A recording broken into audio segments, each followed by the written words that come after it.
Hello guys! Dahil magpapasko na, gagawa tayo ng customized lantern. Ang mga gagamitin natin ay, siyempre, hanger, cable tie, plier, scissor, at alambre.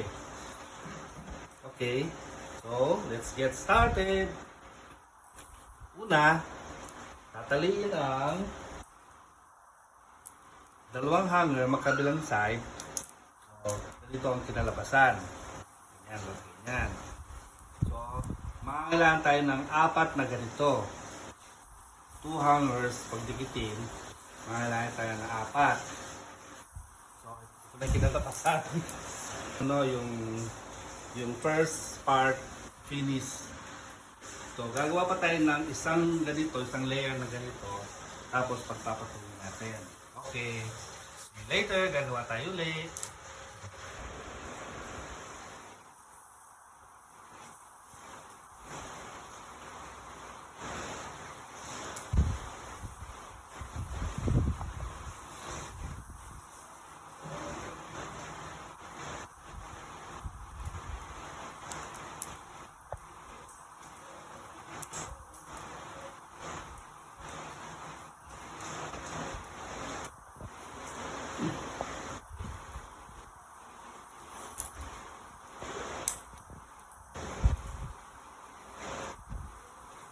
Ang side.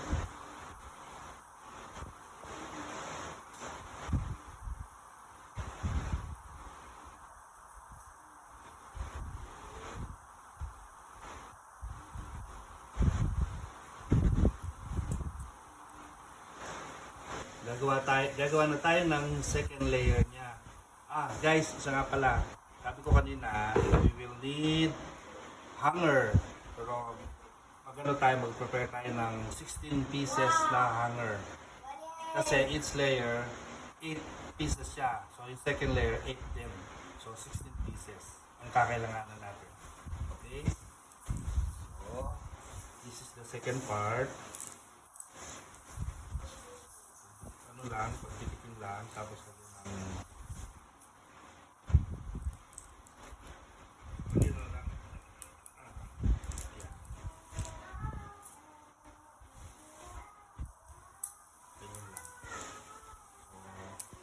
sa inyo kung gusto nyo ilagay dito, pwede na sa gitna. Assemble na natin.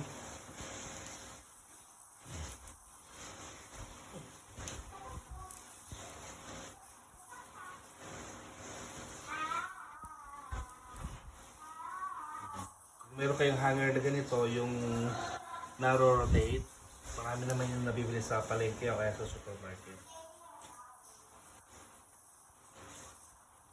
Iba-ibang klase ng hanger.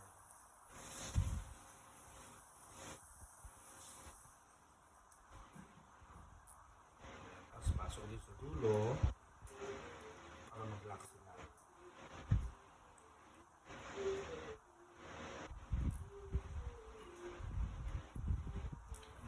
Kailangan mag-fit.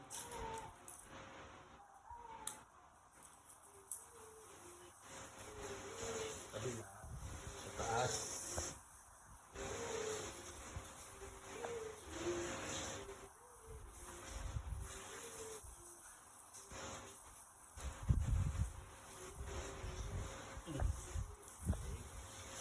So, ganun lang guys. Gagawa tayo ng ng apat na ganito.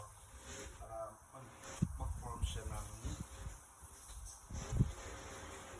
lantern. Tapos, ipapatong natin doon sa kabila.